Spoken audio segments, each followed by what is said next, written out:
WO1 WeatherNet. Liftoff conditions looking pretty good. ESPS is ready for launch. Ignition. Liftoff. Falcon 9 has cleared the tower.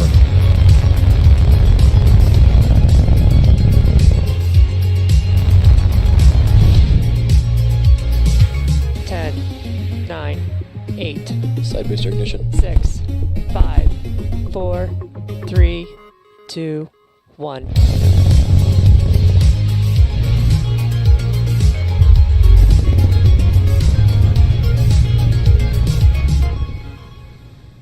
Good afternoon. It's Wednesday, June 30th, and we're here at SpaceX's headquarters in Hawthorne, California. You're looking at a live view of Falcon 9 as it awaits its 3:31 p.m. Eastern Time launch from Space Launch Complex 40 at Cape Canaveral Space Force Station in Florida.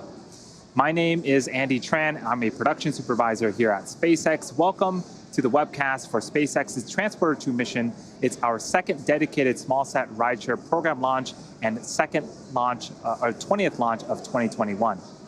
For those of you who joined us yesterday, you know that we got all the way down to T-minus 11 seconds, but had to stand down from our launch attempt due to rotary aircraft entering the keep out zone. We are expecting the airways to stay clear today and looking forward to having Falcon 9 deliver the 85 spacecraft and 3 Starlink satellites on board to orbit. Now this includes CubeSats, microsats, and orbital transfer vehicles, sometimes called space tugs, which will deploy their spacecraft after separating from Falcon 9. Today's launch is SpaceX's second polar orbit launch from the East Coast, and only the second polar trajectory since the late 1960s flown out of Cape Canaveral. A polar orbit is one in which satellites pass above the North and South poles as opposed to the equator. SpaceX has worked closely with the Air Force and the FAA to create a trajectory that meets the necessary safety requirements for flight. So far, everything's looking like a great day for a rocket launch at the Cape, and with liftoff in just under 10 minutes, let's take a closer look at Falcon 9. The 2-stage vehicle is standing about 229 feet tall, or slightly taller than a 21-story building. It's named after the Millennium Falcon from Star Wars, and the number 9 indicates the number of Merlin 1D engines on the first stage. Today's mission is the 8th flight for this particular booster. That bottom 2/3 of the vehicle is the first stage. Its objective is to accelerate the vehicle through the Earth's atmosphere to space and then separate from the rest of the rocket. From there, it will make its way back to Earth and target a landing on land this afternoon on landing zone 1, which is the pad that you see on screen right now. And if you're an Eastern Florida resident, you might even be able to see Falcon 9 over the ocean, or also hear one or more of the sonic booms as Falcon 9 makes its way back to land. On top of the first stage is the black carbon fiber inner stage. It connects the 2 stages and houses the pneumatic pushers that allow the first and second stage to separate during flight. And then on top of the inner stage is the Falcon 9 second stage, which takes the payload to its eventual destination in orbit. After the first stage separates about 2.5 minutes into flight, the second stage will then carry the 88 spacecraft to orbit. Similar to the first transporter mission, we'll be flying a fuel dome payload tray, which is essentially a small platform mounted on the back end of the second stage fuel dome that will release a handful of spacecraft today. This is worth mentioning as we expect this tray to obstruct one of our 2 MVAC views during flight. At the top of the rocket, you'll notice a large nose cone. This is called the fairing. Encapsulated inside the fairing are all 88 satellites, protecting them until the vehicle is outside of the Earth's atmosphere, at which point the fairing separates to expose the satellites to space. For today's mission, our fairing is making its 3rd flight, and we're also going to be attempting to recover the fairing halves from the water following landing with our chartered recovery vessel, HOS Briarwood. The chief engineer held a technical poll at T-minus 60 minutes, and the launch director held a propellant load and launch go-no-go poll at T-minus 38 minutes. Since the T-minus 35-minute mark, Falcon 9 has been loading propellants. The vehicle is a bipropellant vehicle, which means it uses 2 types of propellants. For fuel, a refined form of kerosene called RP1, and for oxidizer, super chill liquid oxygen, we also refer to that as LOX. Currently, RP1 is fully loaded on the second stage and almost fully loaded on the first stage. Liquid oxygen loading is currently underway. We're also loading helium into storage vessels on the first and second stages. We take cold helium and run it through heat exchangers on the Merlin engines, and this hot helium is used to fill the empty volume in the tanks created by the engine pumps pulling propellant out of the stage. A few seconds ago, engine chill began. This is where we opened the pre-valves between the first stage prop tanks and the 9 Merlin engines. This allows a little bit of cold liquid oxygen to flow into the turbopumps, bringing them down to a temperature close to that of the super chill propellant that will soon be flowing through the engines at liftoff. We're at T-minus 6 minutes and 30 seconds and counting. The vehicle is healthy. We're tracking no issues so far. The range is standing by to support, and the weather is green for today's liftoff. All systems continue to be go for an on-time liftoff at 3:31 p.m. Eastern Stage 1 Time. RP1 load is complete. Today's launch will mark SpaceX's 20th mission of the year and the 127th mission to date. Of the 9 missions flown so far this year, 18 were on reuse booster, and will be the 8th flight for this booster flying on today's mission. Now, if you look at all of the Falcon 9 missions SpaceX has flown to date, half have been flown on flight-proven boosters. Reusability allows SpaceX to fly the most expensive parts of the rocket, which in turn drives down the cost of space access. It also allows us to increase our launch cadence and provide more flight opportunities for our customers like those on board today's mission. In fact, last year, we launched more than any other launch provider in the world. If you've been keeping track, you know our first transporter mission launched a record-breaking 143 spacecraft. And while there are fewer customer spacecrafts on board today's compared to Transporter 1, we're actually launching more mass to orbit on this mission than the previous one.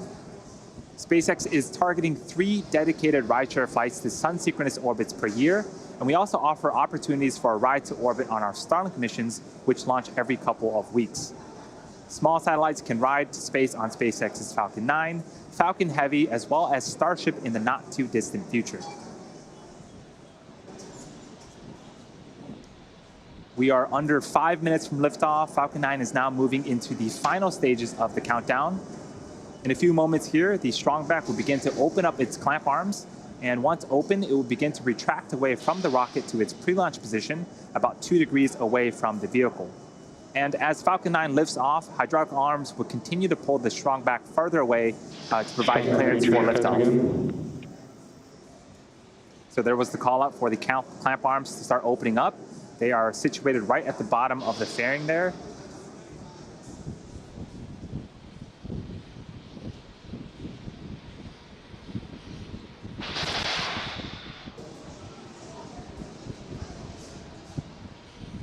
The strongback is part of the transporter erector, also called the TE.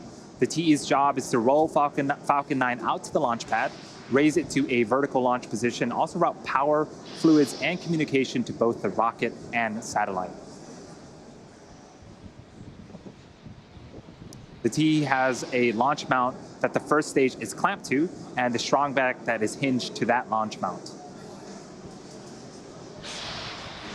And you can start to hear the hiss and pop of pressure venting from the rocket and the plumbing in the transporter erector. At this stage, the strongback should be reclined to its pre-launch position, again 2 degrees away from the vehicle.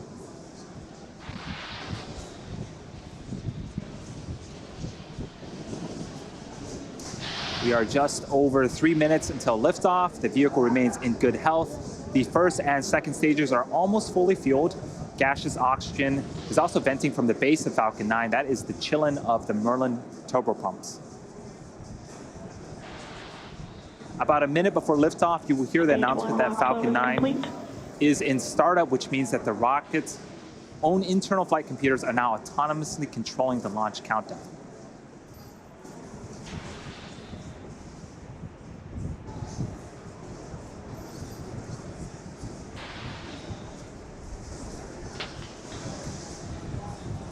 This is a great shot of the fairing, and inside that fairing again are the 88 spacecraft as part of the Transporter 2 mission.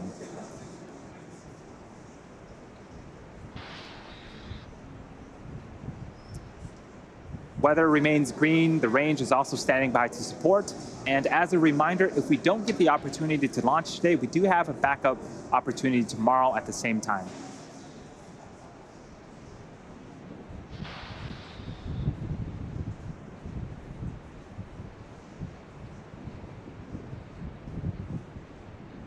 Stage 2 lock load is complete.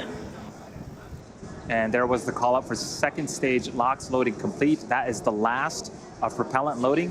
Falcon 9 is now fully fueled and ready for liftoff in about 1 minute and 40 seconds.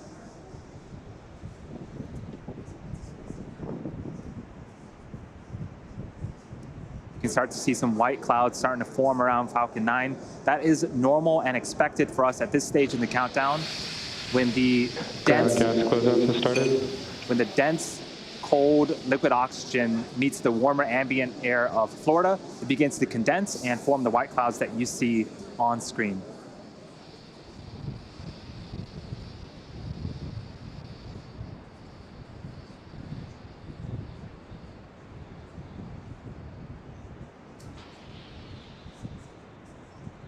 Falcon is in startup. Falcon 9 is in startup. You can start to hear some of the cheers here in Hawthorne. The first and second stages are beginning to pressurize for launch.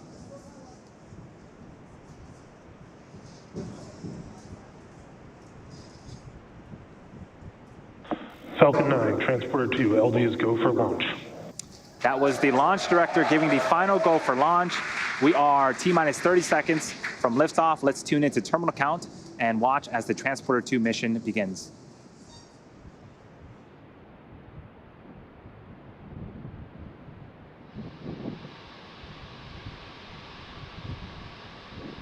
T-minus 15 seconds. 10, 9, 8, 7, 6, 5, 4, 3, 2, 1, 0. Ignition and liftoff.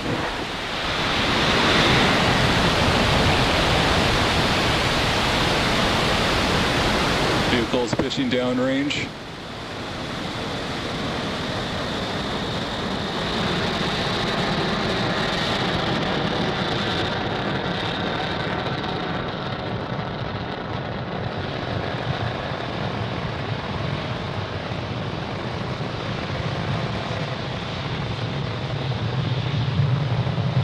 First stage chamber pressure is nominal.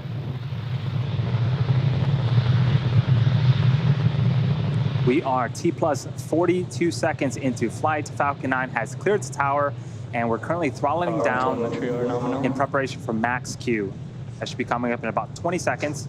Max Q is where the vehicle will experience the highest amount of aerodynamic pressures. Falcon 9 is supersonic.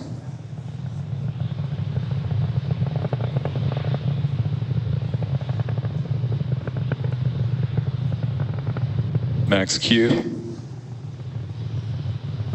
And you heard the call out. We've passed the period of maximum aerodynamic pressure.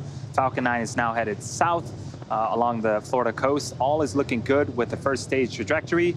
We have 5 events coming up in quick succession in about a minute. The first is main engine cutoff, also known as MECO, followed by stage separation, where the 2 stages will separate from one another. The first stage will then perform a flip to head back towards Florida, and the MVAC engine on the second stage will perform second engine start 1 and ignite that MVAC engine. Then the first stage will also begin its first of 3 burns, the boost back burn.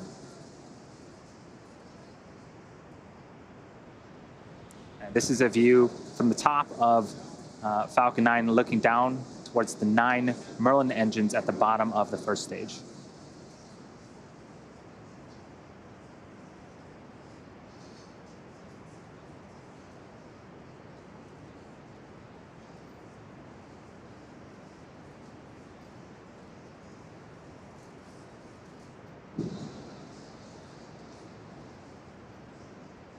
Stage separation confirmed.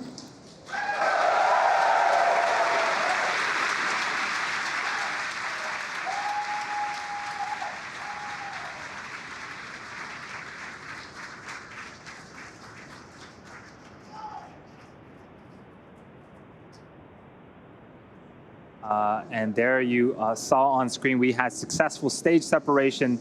The first stage started performing its flip maneuver. And the boost back burn should be ending in about 25 seconds.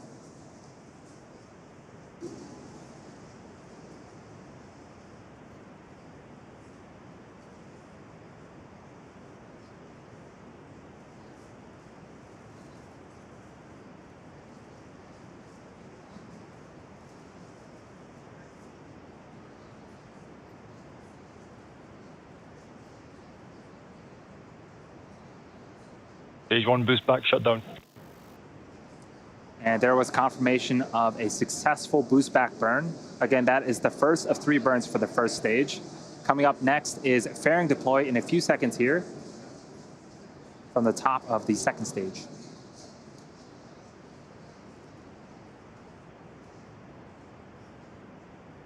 Fairing separation confirmed.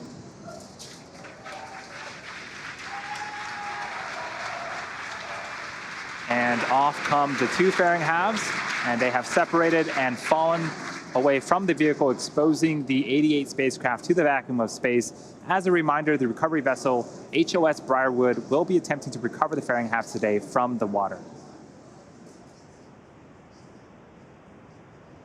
So we are about T plus 4 minutes and 20 seconds into flight. We have a couple of views on screen. On the right-hand side is a view of our second stage Merlin vacuum engine, also known as the MVAC engine.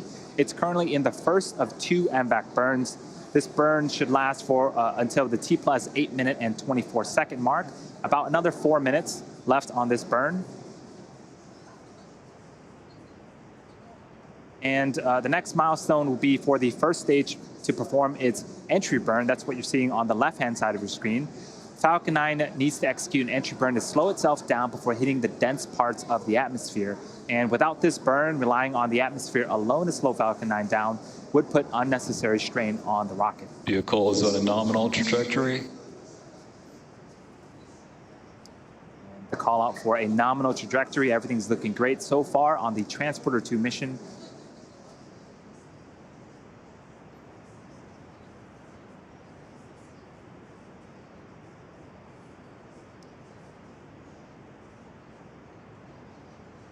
You also notice some honeycomb-like structures have deployed on the first stage on the left-hand side. Those are our 4 hypersonic grid fins positioned at the base of the inner stage. They help to orient the rocket during re-entry by moving the center of pressure. There's also some plumes of gas coming out. This is cold nitrogen gas, which helps with attitude control. Both are essential to make sure that we have a nice targeted landing back on landing zone 1 later on in today's mission. The second burn, the entry burn, is coming up in about 30 seconds. Watch for that on the left-hand side. You can also see there's a speedometer of sorts on the bottom left-hand side. That tracks the speed of the first stage, and when we begin the entry burn, we'll start to reduce the speed, and shortly after the entry burn ends, we'll hit the denser parts of the atmosphere and also begin to further reduce our velocity as the first stage continues to make its way back towards Earth.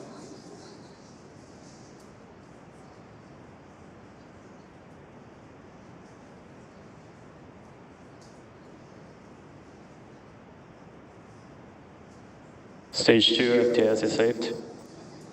Stage 1 entry burn start up.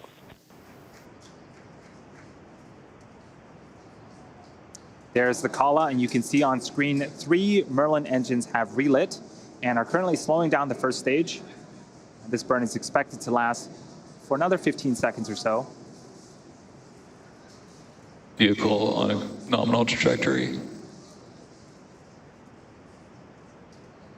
Stage 1 entry burn shut down. And successful completion of our second of 3 burns. As I mentioned earlier, we are going to be attempting to recover the booster for an 8th time back on land at landing zone 1. The first stage has 1 more burn left, the landing burn. It begins just before we touch down and provides the booster with a soft descent before we land. At the same time Falcon lands, we are expecting Sequel 1 of our second stage. That's second engine cutoff. And shortly after that, we'll be entering a coast phase. And you can see the Florida coast and landing zone 1 are approaching on the left-hand side of the screen as this booster makes its attempt to land for an 8th time. This is a great shot of the first stage coming down with its landing burn. Stage 2 internal guidance.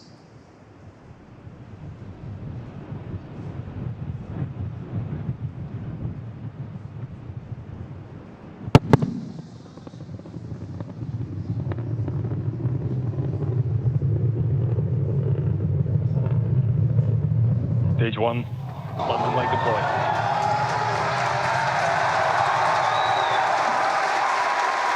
That was as smooth as I'd seen it. We had phenomenal shots all the way through the landing burn. You heard the sonic booms.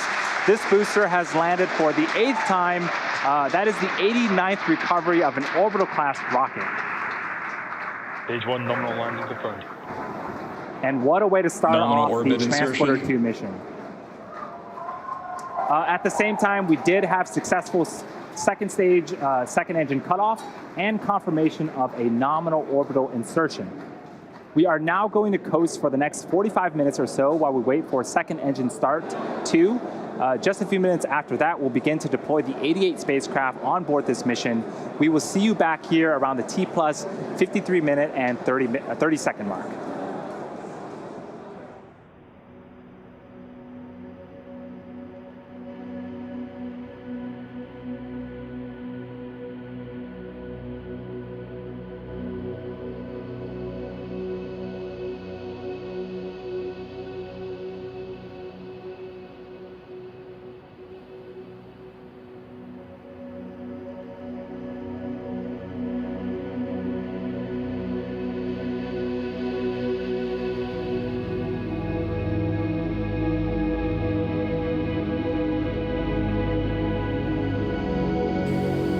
Expected loss of signal, Cape.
Welcome back to the Acquisition Transporter of 2 signal mission, to our Garcia. second dedicated rideshare mission.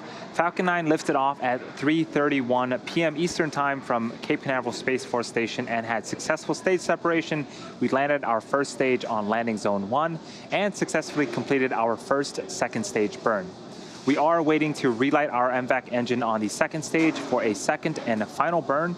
It's going to be a quick burn lasting about 2 seconds. And that should be coming up in about 15 seconds.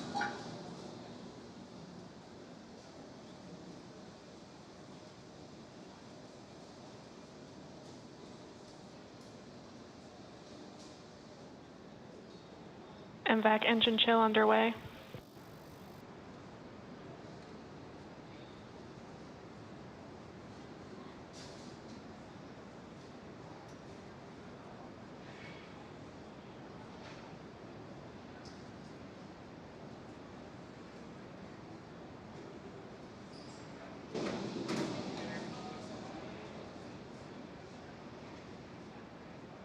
Nominal orbit insertion. So we did have successful second engine start for the second time and successful second engine cutoff, and you just heard the call out for a nominal orbital insertion. So the second stage is going to coast for a few minutes before we start to deploy our satellites. And as I mentioned, this is our second dedicated rideshare mission.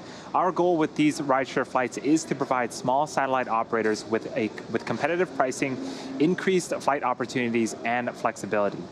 These dedicated rideshare flights to sun-synchronous orbits will occur about 3 times a year, providing regular access to orbit.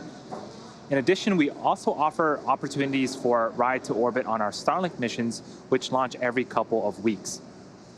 We've launched 4 Starlink missions that include rideshare spacecrafts as well, and we're hoping to launch much more in the future.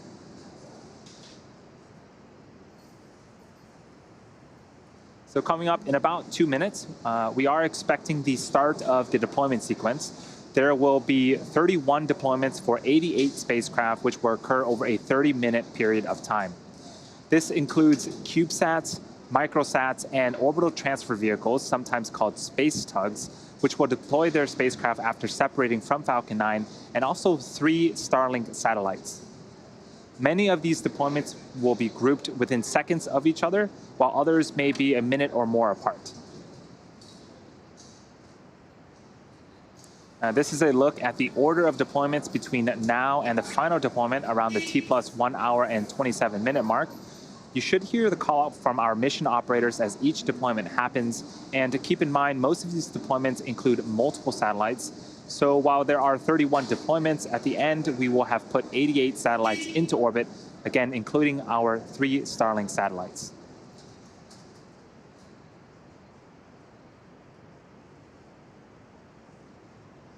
We are about a minute away. This is a view of our second stage. And back to the animation. Several of the customers on board this mission have multi-launch agreements with SpaceX. So some of the names might sound familiar to those of you who have tuned in for previous rideshare missions. It's also worth noting that we will lose access to ground station coverage for a short period during the 30-minute window, 30-minute deployment sequence. When we reach that point, we'll let you know. And here's the view of the second stage MVAC engine. Similar to the first transporter mission, we'll be flying a fuel dome payload tray, which is essentially a small platform mounted on the back end of the second stage fuel dome that will release a handful of payloads. And as you may have already noticed, one of our 2 MVAC views is obstructed because of that fuel dome payload tray. Acquisition of signal, Bangalore. So we are expecting the first batch of deployments to begin in a few seconds here.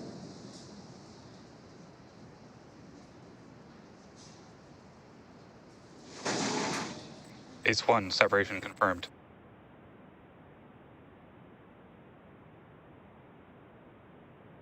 NewSat 19, separation confirmed.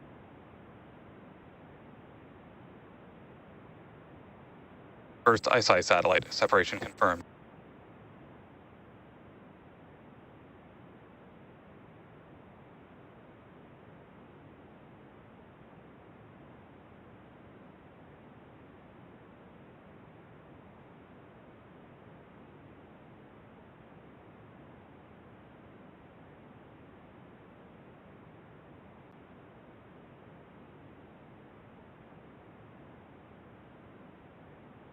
Tropics Pathfinder, separation confirmed.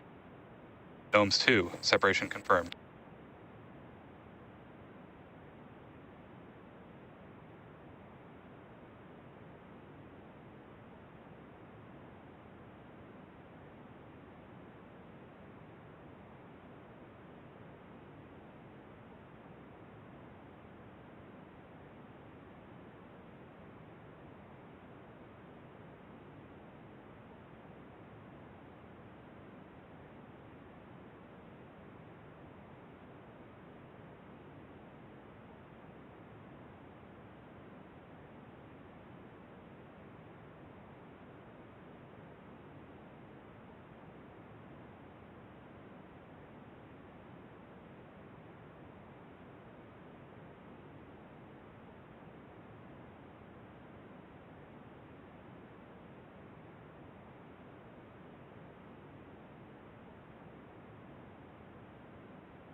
Second ISI satellite, separation confirmed.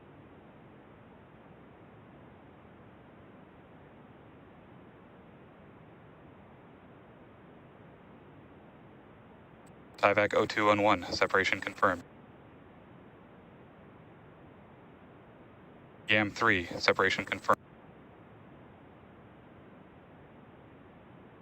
Tubin, separation confirmed.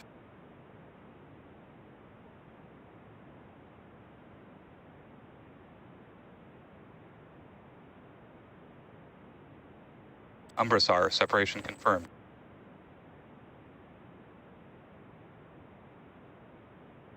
Ion satellite carrier, separation confirmed.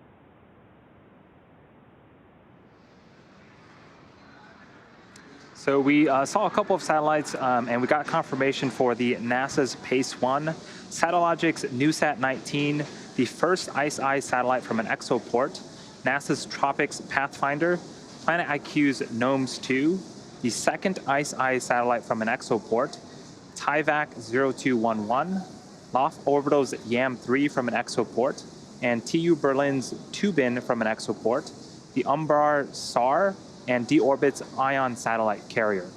We were expecting to hear the call out for TIVAC 0173, so we're going to check in with the teams and see if we can give you guys an update a little bit later. Coming up, we have another batch of 5. These are going to be for the Space Development Agency General Atomics Peritons Lynx 2, Satellogic's NewSat 20 and 21, Capella SAR satellite, and the third ICE-I satellite from an exoport.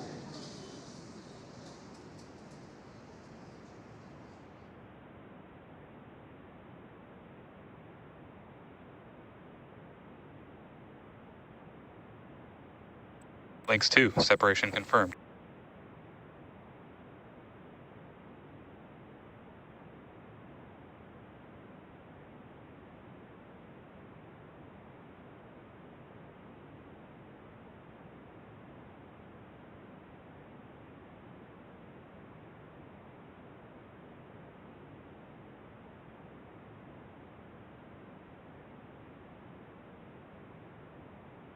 NewSat 20, separation confirmed.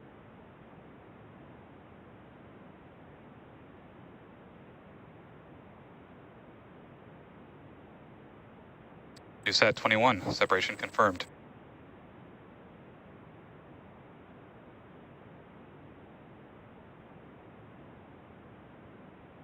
Capella SAR satellite, separation confirmed.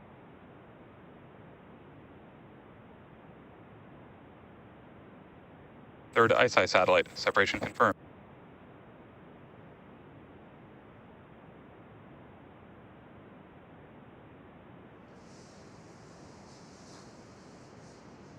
So we got confirmation for... Expected loss of signal, Diego Garcia.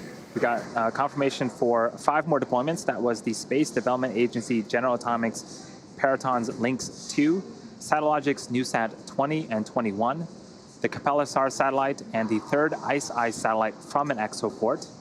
For those that are wondering, exoport is an adapter, special adapter built by our ExoLaunch customer. We are about halfway through the 31 total deployments on today's mission. And coming up, we have 2 more deployments. These are going to be for the Space Development Agency General Atomics Lynx 1, as well as the DARPA Space Development Agency Air Force Research Laboratories Mandrake 2 Able.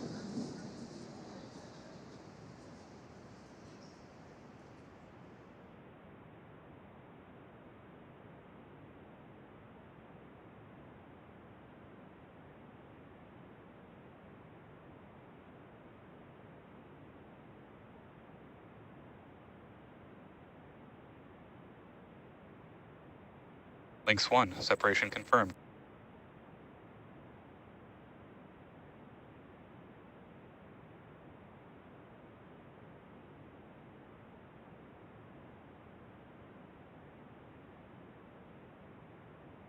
Mandrake 2 able, separation confirmed.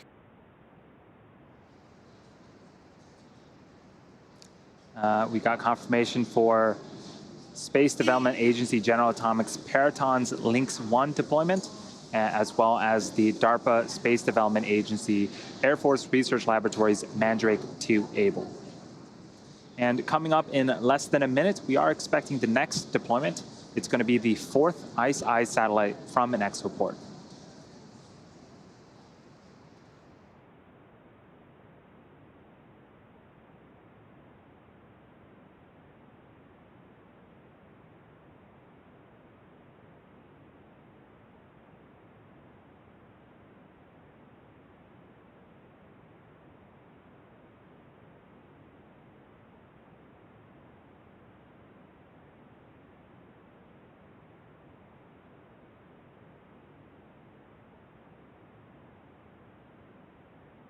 Fourth ICE-I satellite, separation confirmed.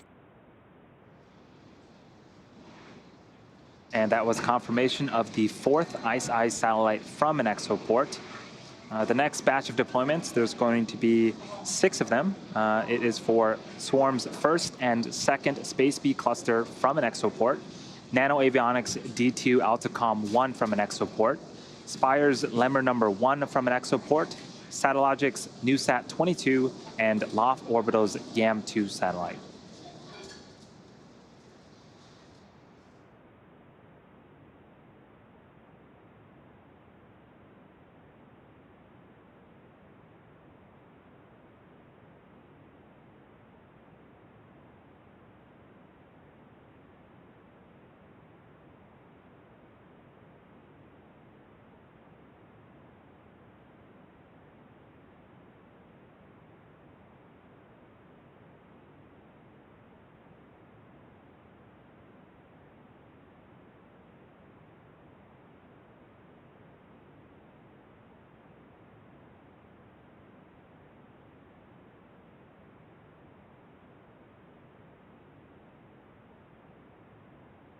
First Space B cluster, separation confirmed.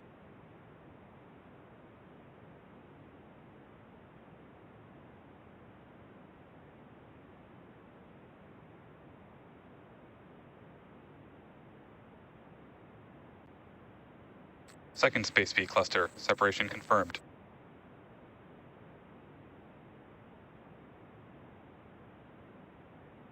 D2 Atlacom 1, separation confirmed. Lemur number 1, separation confirmed.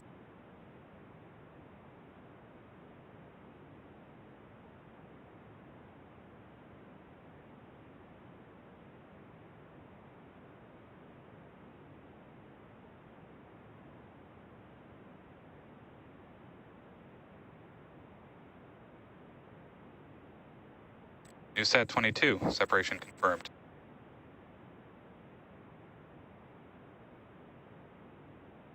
YAM2, separation confirmed. And we got some really cool views of the satellites separating.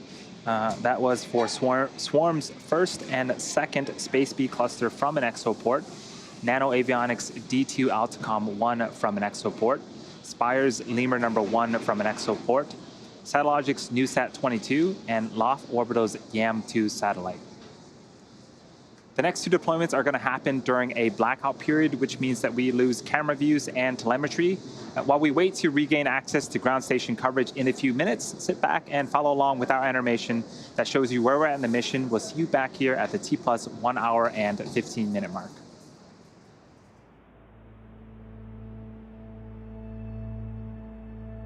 Expected loss of signal, Bangalore.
Welcome back to the webcast for Transporter 2, SpaceX's second dedicated small-sat rideshare program mission. On board this mission are 88 spacecraft, including 3 Starlink satellites. We are currently waiting to hear callouts for 2 deployments which occurred during a blackout period with no access to ground station coverage.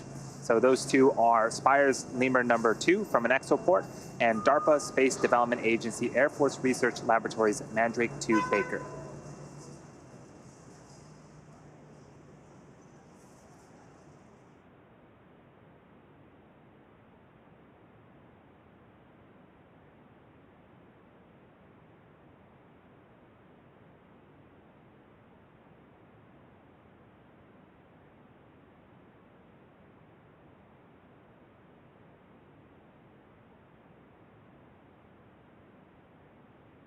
Lemur number 2 and Mandrake 2 Baker, separations confirmed. Acquisition of signals, forward. And there was the confirmation for Spire's Lemur number 2 from an exoport, the DARPA Space Development Agency Air Force Research Laboratories Mandrake 2 Baker satellites. Coming up, the next 2 deployments will happen a few minutes from now. Those will be for Spaceflight Incorporated's Sherpa FX2 and the LTE-1 satellites. And we're going to leave you with a short animation and sit back and follow along, and we'll see you back here once we hear those callouts.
Acquisition of signal, Thule.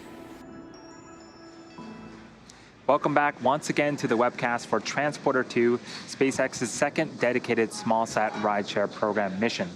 We have two deployments coming up. These are going to be the last two for our rideshare customers. They are for Spaceflight Incorporated's Sherpa FX2 and Sherpa LTE-1. And that should be coming up in about 20 seconds.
Sherpa FX2 separation confirmed.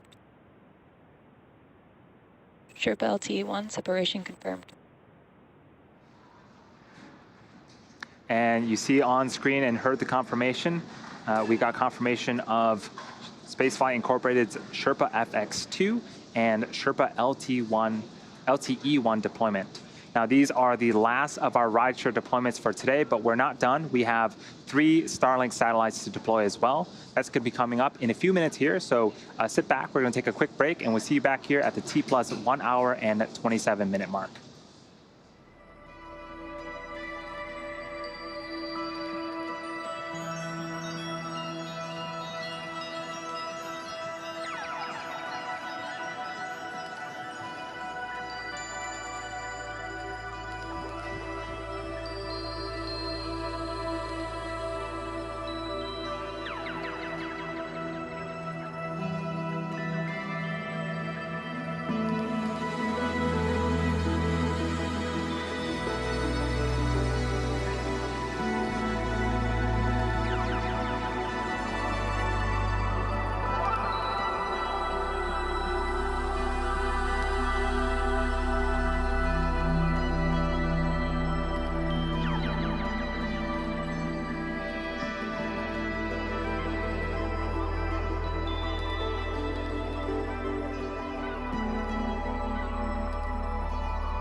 and welcome back to the webcast for SpaceX's Transporter 2 mission.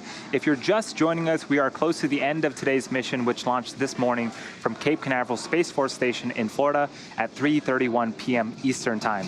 We then had 2 successful ignitions and shutdowns of the second stage Merlin vacuum engine, then successful deployment of a majority of our spacecraft for our commercial 0173, and separation confirmed.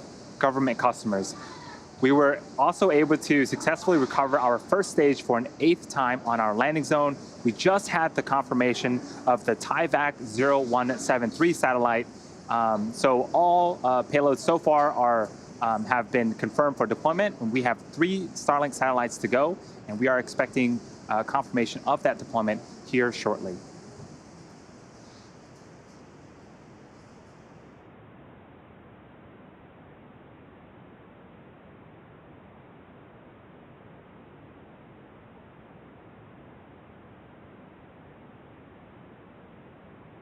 Expected loss of signal, Svalbard.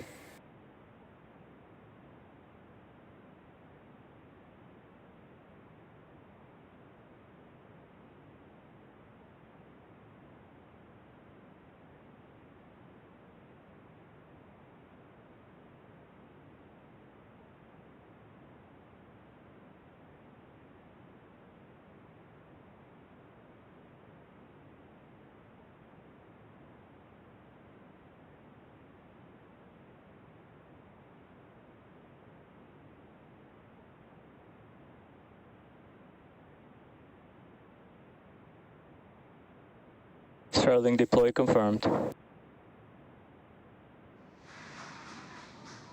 And there goes our 3 Starlink satellites. Again, that is 88 spacecraft confirmed for deployment on today's Transporter 2 mission. With that said, we will be bringing our webcast to an end.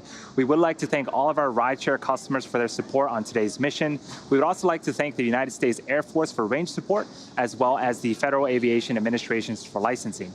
Continue to follow us on SpaceX.com for future missions and milestones, as well as our Twitter and Instagram profiles. And if you are excited by what you've seen today and want to join our team, visit SpaceX.com/careers to learn more about working at SpaceX. And as always, thank you to all of our viewers for your continued support, and have a great rest of your day.